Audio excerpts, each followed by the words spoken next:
En marzo de 1989, una de las máquinas de exploración espacial más complejas, costosas y avanzadas jamás construidas por el intelecto humano, envió una última y aterradora fotografía a la Tierra.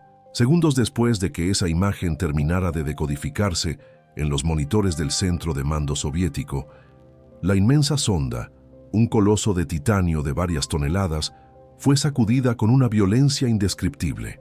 Los datos de telemetría mostraron que la nave comenzó a girar sobre su propio eje, descontrolada, ciega y a merced del frío vacío del espacio. Y entonces, el silencio. La señal de radio, que había viajado millones de kilómetros, murió para siempre. Lo que apareció en las pantallas de los ingenieros en Kaliningrado aquella noche no era el resultado de un error de software, no era una simple falla mecánica, ni el efecto de una tormenta magnética solar, como intentarían hacernos creer más tarde. La última imagen mostraba una sombra colosal proyectada sobre la superficie desértica y rojiza de Marte, una forma geométrica perfecta, con un diseño aerodinámico en forma de huso o cigarro, que medía más de 20 kilómetros de largo. Y lo que congeló la sangre de los hombres de ciencia más brillantes de la Unión Soviética fue un detalle que desafiaba toda lógica. La sombra se estaba moviendo. Hoy vamos a abrir una de las bóvedas de seguridad más herméticas de la Guerra Fría. Vamos a examinar documentos desclasificados, telemetría real y la filtración de una coronel soviética que decidió que la humanidad merecía saber la verdad. Hablaremos del oscuro y perturbador destino de la misión Phobos 2. No estamos aquí para debatir historias de ciencia ficción de bajo presupuesto.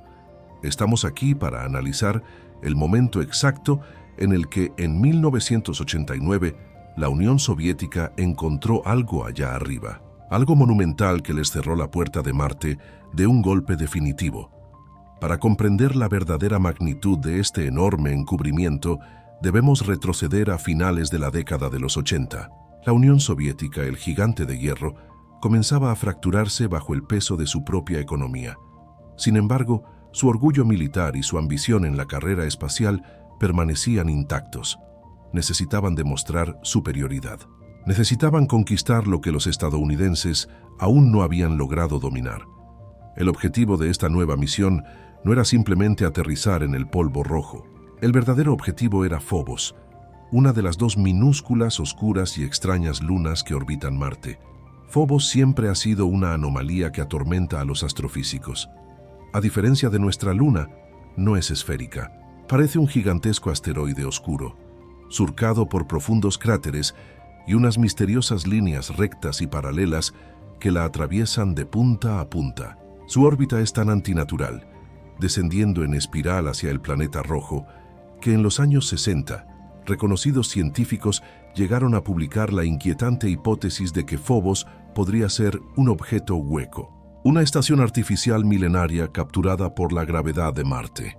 Para desentrañar de una vez por todas este enigma cósmico, en julio de 1988, el Kremlin dio luz verde al lanzamiento de dos naves gemelas de proporciones monumentales, la Phobos 1 y la Phobos 2.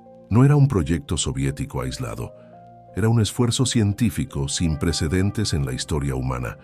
14 países europeos y especialistas de la misma NASA colaboraban en las sombras.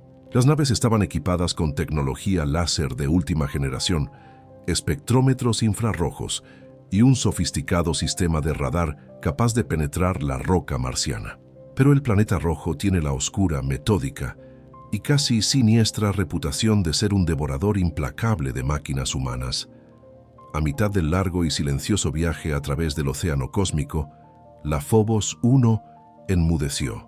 La explicación que el gobierno dio al mundo fue de una torpeza técnica casi insultante. Afirmaron que un operador en la Tierra, por un simple error de tecleo, envió un código que hizo que la nave girara sus paneles solares lejos del Sol, agotando lentamente sus baterías hasta morir de frío. Una excusa extraordinariamente conveniente. Una cortina de humo burocrática que, sin saberlo el público, estaba preparando el terreno psicológico para la tragedia inmensamente mayor que estaba a punto de desatarse. Con la primera nave destruida, Todo el peso del prestigio internacional, todas las esperanzas de una nación en declive y miles de millones de rublos invertidos recayeron sobre la solitaria Phobos 2. Y contra todos los oscuros pronósticos, en enero de 1989, la inmensa máquina de titanio logró la hazaña. Entró majestuosamente en la órbita de Marte. Durante los primeros 30 días, el éxito fue rotundo y aplastante. La sonda comenzó a fotografiar la superficie marciana y su luna Phobos con una resolución que hizo temblar a la comunidad científica internacional. En los pasillos del control de mando en Moscú descorchaban botellas de celebración. Los ingenieros, exhaustos, creían que finalmente habían roto la antigua maldición que protegía a Marte. Pero estaban terriblemente equivocados. El abismo ya había notado su presencia y los estaba mirando fijamente de vuelta. A finales de febrero de 1989, la misión dio un giro que pasó de lo científico a lo profundamente aterrador. La Phobos 2 activó su cámara de escaneo termográfico infrarrojo. Este instrumento estaba diseñado para medir las variaciones de temperatura en el suelo de Marte, buscando minerales y agua congelada. Lo que los gruesos lentes de cuarzo registraron paralizó a los científicos en la Tierra. En las pantallas de fósforo de alta resolución, oculto bajo las arenas heladas de la superficie, emergió un patrón térmico que no tenía ninguna explicación natural. Una vasta y compleja cuadrícula geométrica. Eran líneas rectas, perfectas, precisas y paralelas, cruzándose en ángulos exactos de 90 grados, emitiendo un pulso de calor anómalo desde las profundidades del subsuelo. Piensen en esto con la frialdad y la lógica de un ingeniero veterano. La geología natural es caótica por definición. El viento y los meteoritos producen montañas irregulares, cráteres asimétricos y cañones fracturados. La naturaleza, en ningún lugar del universo conocido, construye líneas rectas perfectas del tamaño de una metrópolis que irradian calor ordenado bajo la tierra. Era el trazado de una ciudad subterránea. Era un patrón inteligente. Pero el rígido protocolo militar soviético se impuso de inmediato. El silencio absoluto era obligatorio. Clasificaron los datos térmicos en los niveles más altos de secreto de Estado y obligaron a los operadores a seguir adelante con el cronograma. Había que acercarse a la luna Phobos a cualquier costo. El 25 de marzo de 1989, la Phobos 2 se preparaba para ejecutar su maniobra final y más arriesgada. Un vuelo rasante a escasos metros de la superficie de la luna marciana para soltar 2 módulos de aterrizaje. En ese preciso instante de máxima vulnerabilidad, el gran ojo electrónico de la nave capturó la evidencia definitiva de que no estábamos solos. Una sombra apareció proyectada sobre las rojizas llanuras de Marte. Escuchen con atención. No era bajo ninguna circunstancia la sombra de la luna Phobos. Las lunas y asteroides proyectan formas irregulares o esféricas cuando tapan la luz del Sol. Esta misteriosa sombra era radicalmente distinta. Era asombrosamente nítida, perfectamente simétrica, alargada y con bordes afilados, en forma de un gigantesco cigarro metálico. Los expertos en telemetría espacial de Moscú, sudando frío en la sala de control, midieron la escalofriante aberración utilizando la matemática de la triangulación solar.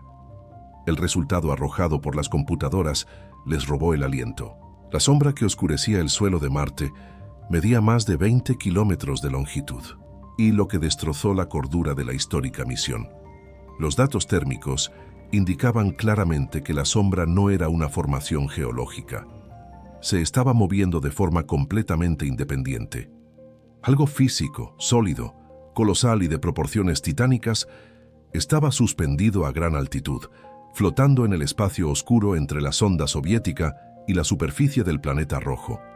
Un leviatán de origen desconocido, un centinela metálico que acababa de detectar la frágil intrusión humana en su espacio aéreo restringido. El 27 de marzo, tan solo 48 horas después de fotografiar esa monstruosa estructura, el centro de control en Kaliningrado se sumió en el pánico total y luego en un silencio sepulcral que helaba la sangre. La señal constante de la Phobos 2, el rítmico pitido de la telemetría, se cortó de raíz.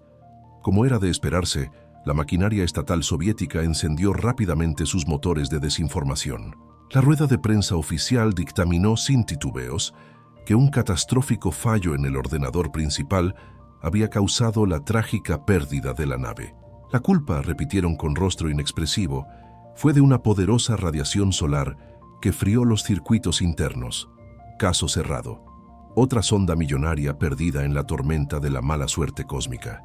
Pero la mentira soviética se derrumbó rápido. A principios de los 90, los muros de la KGB se agrietaron y una figura intocable rompió el silencio. Marina Popovich, coronel de la Fuerza Aérea Soviética y heroína militar. Ella no trajo rumores, trajo las fotografías desclasificadas y con frialdad militar reveló al mundo una verdad aterradora. La Phobos 2 no murió por un rayo de sol. La inmensa sonda de titanio fue sacudida por un impacto físico de una brutalidad inimaginable. Algo la golpeó en el vacío oscuro del espacio, haciéndola girar sin control hasta morir. La sonda no falló. Fue interceptada y neutralizada. Y si crees que esto es un problema ruso, te equivocas. En 1993, la costosa misión Mars Observer de la NASA, de casi $1.000 millones, también desapareció sin dejar rastro justo al llegar a Marte. Desde entonces, el silencio de las superpotencias es sepulcral. Marte parece operar como una inmensa zona restringida, una cuarentena cósmica. La pregunta que hiela la sangre al ver esta fotografía de 1989 no es por qué fallaron los soviéticos. La pregunta es, ¿de quién es verdaderamente el planeta rojo y qué protegen con tanta ferocidad? Quiero conocer su opinión en la caja de comentarios. Quiero leer el análisis profundo de aquellos de ustedes que tienen la madurez para ver los hechos crudos. Si esta investigación forense e histórica les ha hecho cuestionar la realidad que nos han vendido por décadas, los invito a suscribirse a este canal y activar las notificaciones, porque las pesadas puertas de los archivos secretos apenas están comenzando a desclasificarse y nosotros seremos los primeros en desentrañar cada expediente oculto. Hasta el próximo archivo clasificado. Mantengan siempre su mente despierta y analítica, porque la verdad jamás se encuentra